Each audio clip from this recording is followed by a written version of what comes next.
Today's video is going to be a little update on what's been going on behind the scenes of this war on chemical spraying. The FWC held their December meeting in Panama City Beach, so I want to play for you what Eric Sutton said. It might just be me, but it sounds like Eric is starting to feel the heat. Bit of time this morning on the report. I think there's a few important things that need to be into the record and explained to you all. And I'm going to start with one of the topics that we've experienced a lot of feedback on, and I would say, unfortunately, a lot of negative publicity, and that is regarding our aquatic plant management program. Commissioner Barreto and Commissioner Hudson, you were not here at the commission meeting in which we addressed this topic in a discussion item, so I just want to kind of reiterate that first and foremost, despite what we've seen in some of the social media, our staff, our team, every single one of us are impassioned in what we do. We care about the health of fish and wildlife and the ecosystems, and that's what we stand for. So anything to the contrary to that is nothing short of offensive because of the dedication they have. So first and foremost, that any allegation otherwise is just simply false. That said, we also believe that we would like to see a future that doesn't have to rely upon herbicides for treating the invasive plants that are a serious problem to our waterways. And by the way, we are statutorily required as an agency to manage this program with certain benchmarks. So legally, we have an obligation. One of the things that we do as part of this program is we have an integrated approach. We have obviously herbicides, but we also integrate things like biological controls that are well vetted and tested, as well as mechanical. All these things are going on simultaneously, and they're situation driven depending on the waterway. And then in February, we had that discussion, and what we committed to as an agency with your direction was to try to turn this ship. To turn the ship and do things differently, to be open-minded. And here we are saddled as the agency to do that, and that's what we intend to do. As we know, at one point, this program was a part of DEP, and the FWC was, the program was transferred to us. A lot of that was because FWC wanted to manage these other than just totally eliminate them, but to manage for habitat for a lot of species that are important to our public.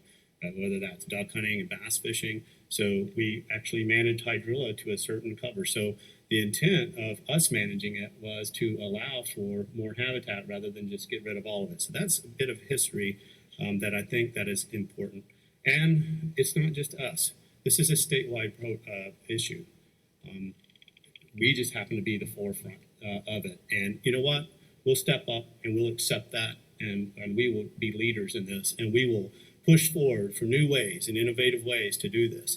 I strongly believe in that we can't say this is the only way to get it done, meaning just using herbicides, because that would eliminate any potential future items. So I'm happy to kind of elaborate on how we plan on turning this ship. So let me, if I may, Mr. Chairman, kind of go through the major principles that we said we would do relative to this program and where we are. One, we expand the creation of habitat management plans for individual lakes. What that means is we start treating these lakes and water bodies the same as we do for our major land holdings, and we work with stakeholders on designing and implementing that. Commissioner Lester and I have seen a great example of that at Orange Lake, and the biologist that was the leader of that has now been promoted to oversee those management plans. So everybody out there in the audience that is close to a water body, you will be engaged in how and why we manage a certain way. It takes a lot of time to get it right, but we're committed to doing that. We don't want to operate in a vacuum. This is a statewide problem. We formed a technical assisting group that has staff, partners, and stakeholders, and we purposefully selected stakeholders that were very vocal against the spraying. Ones that operate in civility, as you suggested in your opening. And we've had one meeting, another one's coming up, I believe, next week. Is that right, Kip? And so we're getting a lot of good input. I got a lot of great feedback, even from some of the folks that are highly opposed to the utilization of herbicides. Improving the timing of herbicide-based invasive plant removal techniques. That's being led by our Division of Freshwater Fisheries along with our aquatic plant management to avoid on-water activities during major tournament weekends. So being sensitive to what specifically is going on in that water body. And by the way, we've had a record year in tournaments and bass catching, so the lakes aren't dead despite what you might hear.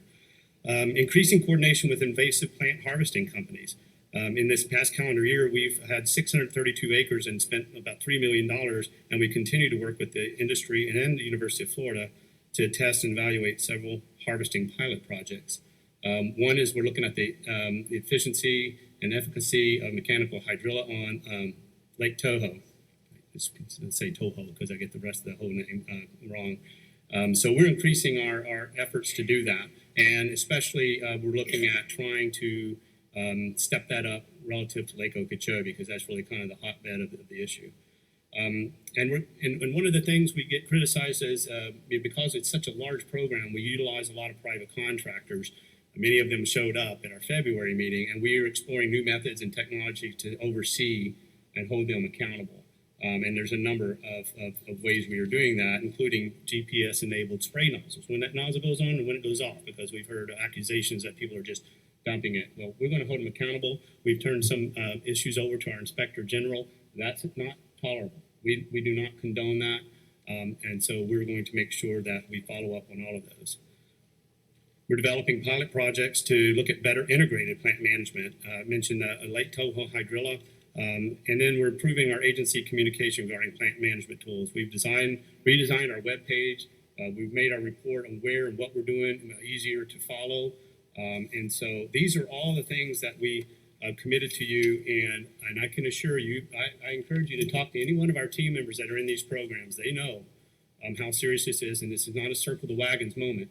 This is let's be leaders and let's be innovative.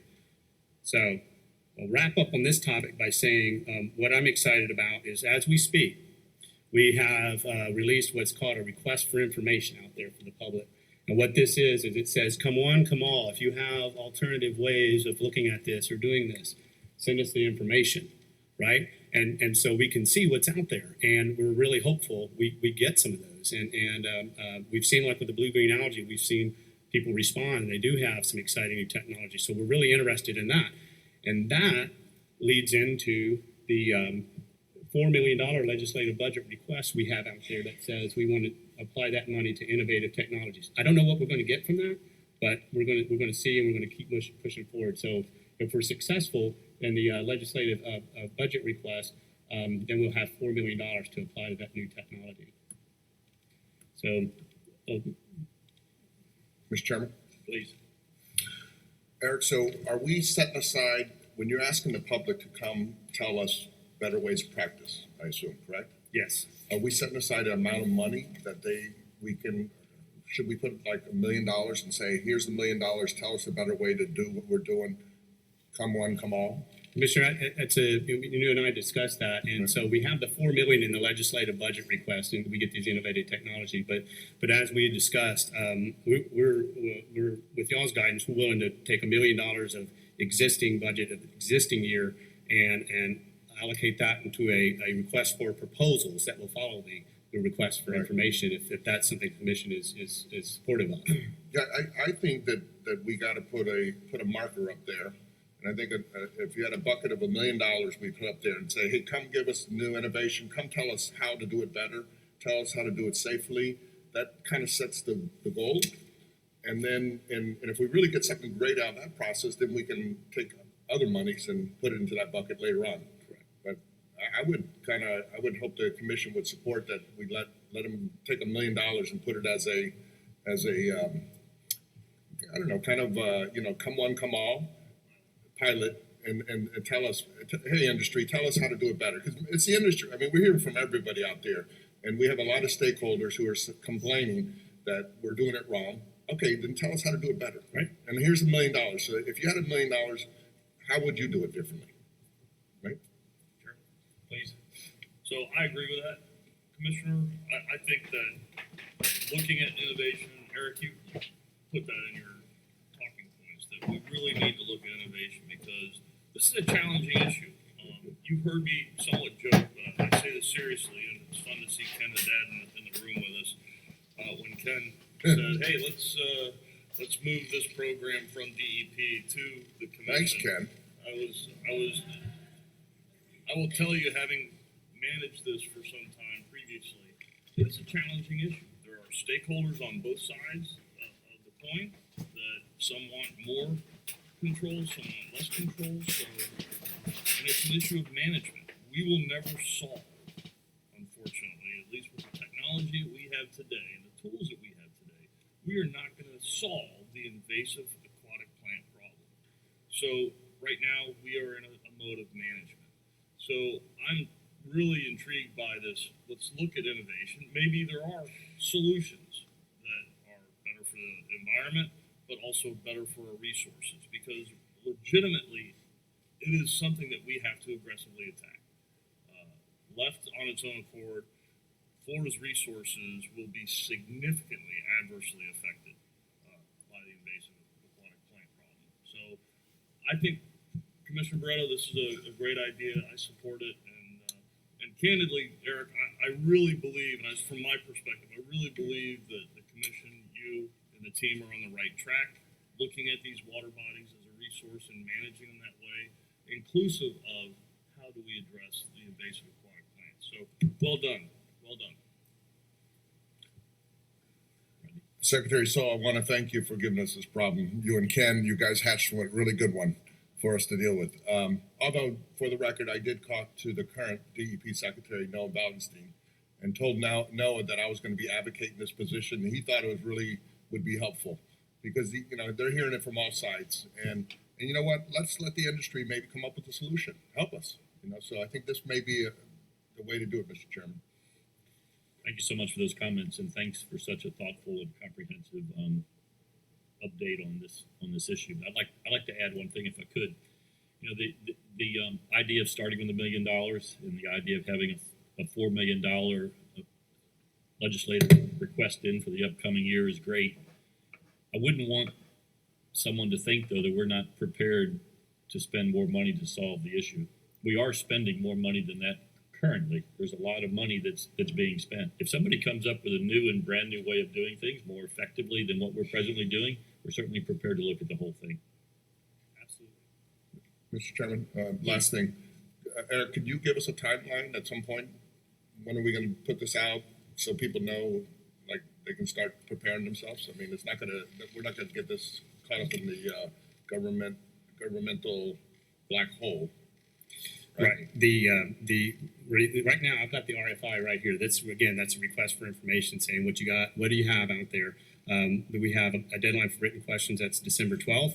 Answers by 19th, and written response we got to receive by January 7th. That'll give us. So I'm hopeful at the next commission meeting I can report on what we got out there. And guess what? If we don't get anything out there, we'll do it again. So I would just offer one last suggestion, is that if we can put that out in some kind of press release as well, notice, okay, so that the public is fully aware what our intentions. It's transparent. We want people to participate. I think that'll go a long ways with communicating to everybody. It's a great idea. I see our communications director nodding in approval there. Thank you, Susan. Thank you. So Mr. Chairman, I get consensus that we will allocate $1 million out of our existing year's budget for an RFP based on what we get from the RFI, and then we'll continue to push for and lobby for the $4 million in the legislative budget request. And absolutely, if somebody came, nobody wants a different technology to come forward than FWC. That's I can assure you that. Okay, well, thank you for letting me spend some time on that. Eric, we don't need new technology. Your chemical cronies will just come up with some new safe herbicide. Instead, we need to go back to what we did before we nuked all of our lakes with poison, and that is mechanical harvesting. In a couple of days from now, I will be releasing a video that shows mechanical harvesting is working on Lake Kissimmee. So Eric, here's my request for information. Give Texas Aquatics the $1 million so that they can build their mega harvesters, which will be 4 times more efficient at removing these plants. Stay tuned for this video because it's going to blow you away. On another note, thanks to Jim Abernathy in setting up an interview with CNN. They sent a crew down a couple weeks ago and interviewed Scott Wilson and I on Lake Okeechobee. It's going to air at 4 o'clock on Monday, December 16th on CNN. That's just a couple of days away. Lastly, I want to thank everyone who shares and comments on all of my videos. We have come a long way in this fight, and it's all because of you guys listened and you made noise. So thank you.